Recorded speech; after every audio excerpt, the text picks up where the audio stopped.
Start your clock.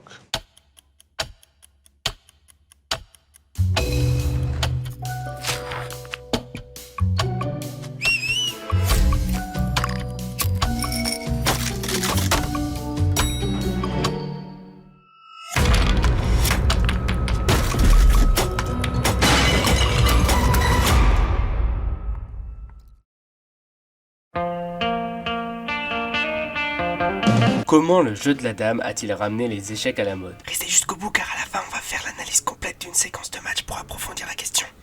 Cette mini-série, sortie le 23 octobre 2020, a créé un engouement pour les échecs lors de cette fin d'année. La vente d'échiquiers a explosé à Noël dans le monde. En témoignent de nombreux articles comme celui-ci de France Bleu Poitiers. Le jeu de la dame. La série Netflix booste les ventes de jeux d'échecs à Poitiers. À Poitiers, il n'y a plus aucun échiquier en vente dans les boutiques de jeux de société du centre-ville. Pour Noël, les Poitevins ont fait la razzia sur les jeux d'échecs, 20 fois plus de ventes que l'an dernier. Et c'est en lien avec le succès du jeu de la dame, la série événement de Netflix. Voilà, et cet article nous apprend également que les habitants de Poitiers s'appellent les Poitevins.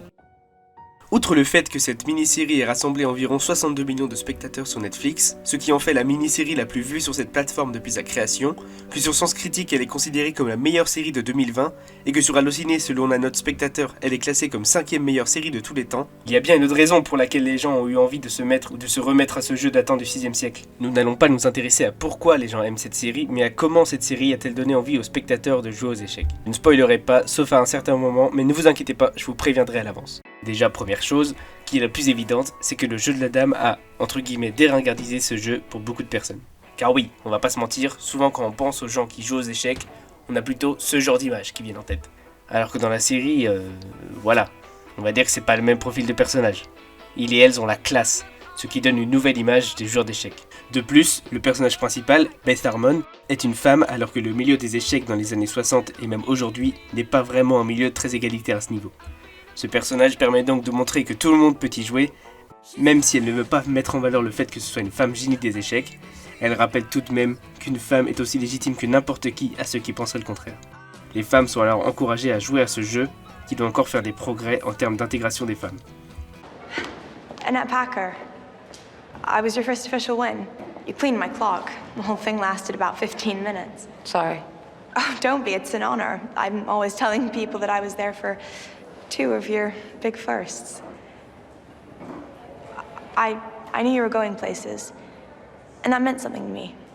You know, that it was possible for us. Beth Harmon n'est pas du tout une femme parfaite. Ce n'est pas une simple génie. Elle est addicte aux somnifères et à l'alcool, elle a ses failles, ce qui fait que n'importe qui peut se reconnaître en elle. Même si évidemment, nous ne sommes pas tous alcooliques.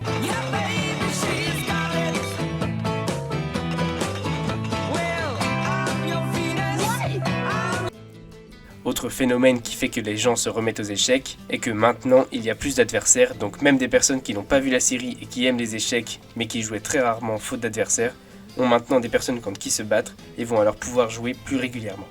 C'est grâce à cela que cette mode des échecs prend vraiment de l'ampleur. La raison sur laquelle nous allons le plus nous appuyer est le fait que chaque affrontement est plus qu'un simple match, mais un combat psychologique. Cela nous est bien montré par la superbe réalisation de Scott Frank. Par exemple, dans cette scène de l'épisode 3 où Beth affronte Benny Watts, la détresse du personnage se lit très bien dans certains plans, comme celui-là. And then I saw what it meant.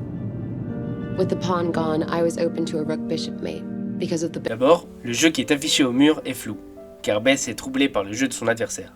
Ensuite, le cadre est renversé, ce qui démontre bien le désarroi du personnage qui semble perdu dans le cadre, comme ici aussi.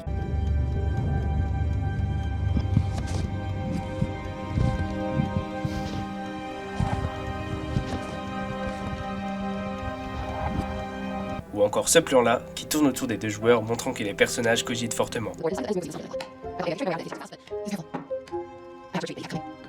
De plus, dans chaque match, les personnages sont filmés en champ contre champ très frontal, le spectateur est face aux personnages qui regardent la caméra dans les yeux, comme les personnages se regardent entre eux lors des confrontations. Cela fait ressentir à celui ou celle qui regarde que les échecs sont des combats frontaux entre deux fortes personnalités. Maintenant passons à l'analyse complète d'un match important de la série, celui de l'épisode 6, sa deuxième partie face à Borgov, joueur russe qui est, au passage, un champion du monde.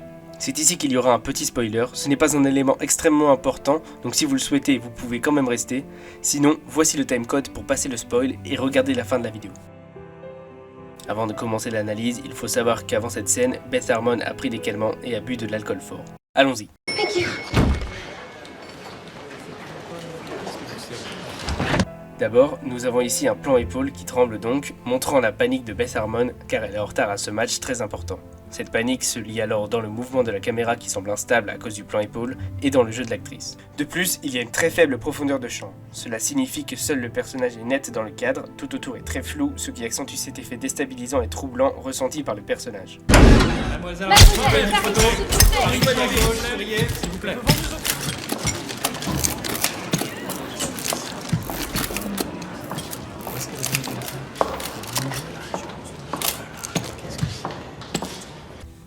Ensuite, les flashs des nombreux appareils photo nous aveuglent comme ils aveuglent le personnage. Au même moment, la caméra devient d'un coup plus stable. Lorsqu'elle marche entre les journalistes, la caméra la suit, cette fois en travelling avant et non à l'épaule.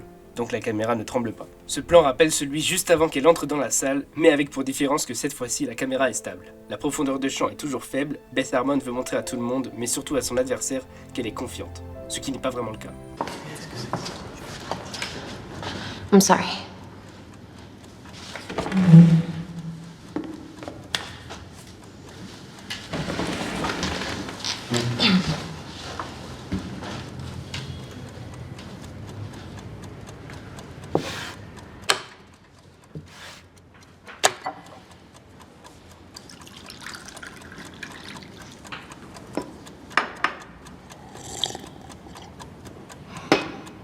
Au moment de se serrer la main, les personnages se regardent dans les yeux. Une fois assis, Borghoff la regarde dans les yeux, Beth, elle, le regarde très furtivement, puis replonge directement son regard sur le plateau de jeu. Elle boit un verre d'eau, peut-être un signe de faiblesse dû à sa consommation de calmants et d'alcool. Le tic-tac retentit tout au long de la scène. On retrouve le champ contre champ très frontal entre les joueurs dont j'ai parlé tout à l'heure, avec ici en gros plan les deux joueurs qui font un regard caméra, ce qui sous-entend qu'ils se regardent dans les yeux pour tenter de faire une pression psychologique sur l'adversaire. C'est vraiment là que l'on voit que Scott Frank veut montrer que chaque match est un combat mental. Une musique grave démarre, ce qui apporte un aspect dramatique. Après, nous avons une suite de plans en stop motion sur le jeu d'échecs. Technique qui procure l'illusion de voir des objets inanimés être capables de bouger. Cette technique ressemble à celle du dessin animé, mais en 3 dimensions. Ici, le stop motion montre que le temps passe et que le match est long et dur.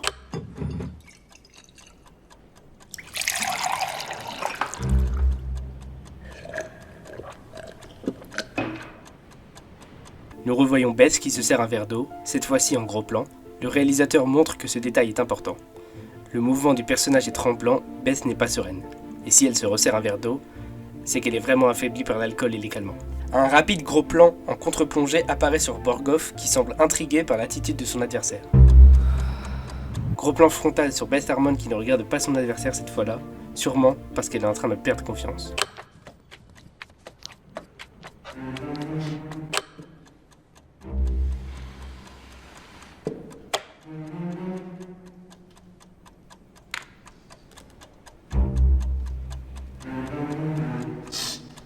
On retrouve le plateau en stop motion pour montrer que le match dure encore longtemps.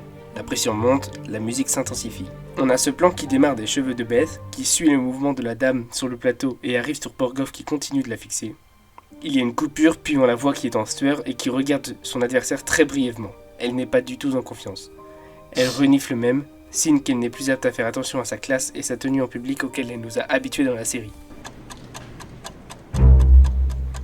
On voit le souvenir de Benny qui l'aide à comprendre le jeu de Borghoff. Il n'y a pas de son, il n'y a que le son du tic-tac et un coup de violoncelle.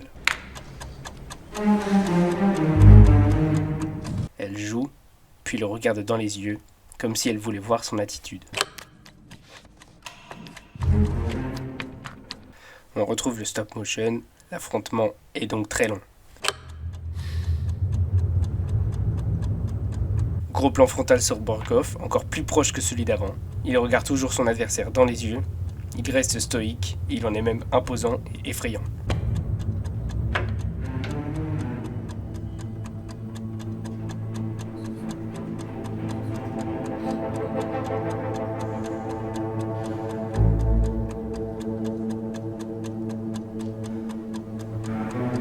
La caméra passe du plateau d'affichage et se déplace en travelling vers les spectateurs qui sont totalement troubles car Tout est devenu flou. Merci Angèle. Effectivement, on entre dans le trouble de Beth Harmon. Le plan se termine sur elle qui cogite fortement, ce qui confirme l'idée que ce plan flou est une projection de ce qu'elle voit, ce qui est dans sa tête.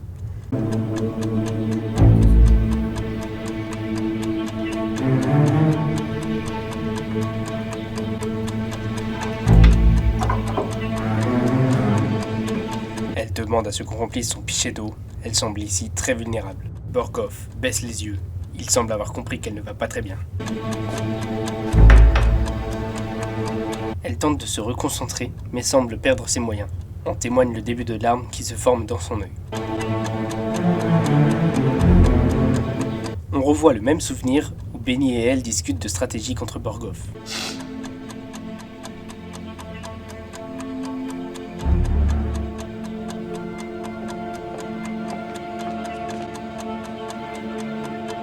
Elle regarde la famille de Borgov et voit arriver la fille qu'elle a rencontrée la veille. Toutes ces distractions montrent qu'elle a du mal à se concentrer.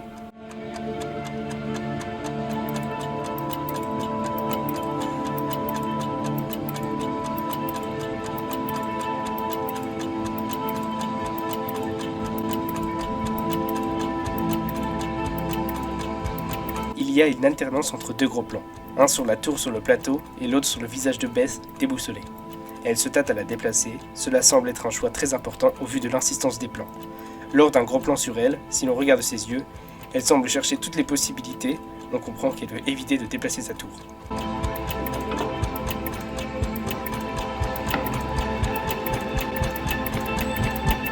Elle redemande de l'eau, son état d'esprit continue de se dégrader, le tic-tac est beaucoup plus fort et envahit tout l'espace sonore avec la musique qui est également de plus en plus présente.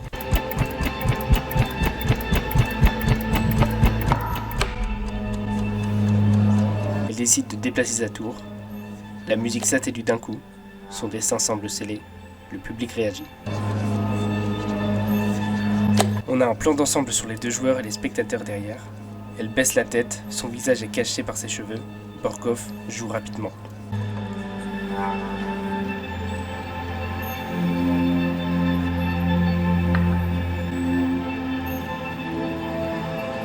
Gros plan sur Beth, en sueur.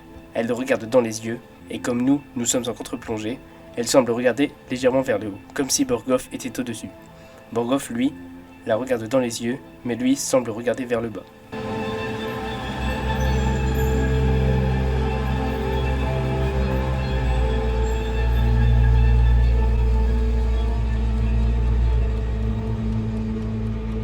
Elle analyse rapidement le jeu en sachant pertinemment que c'est fini. Elle ferme les yeux et lâche une larme. I resign.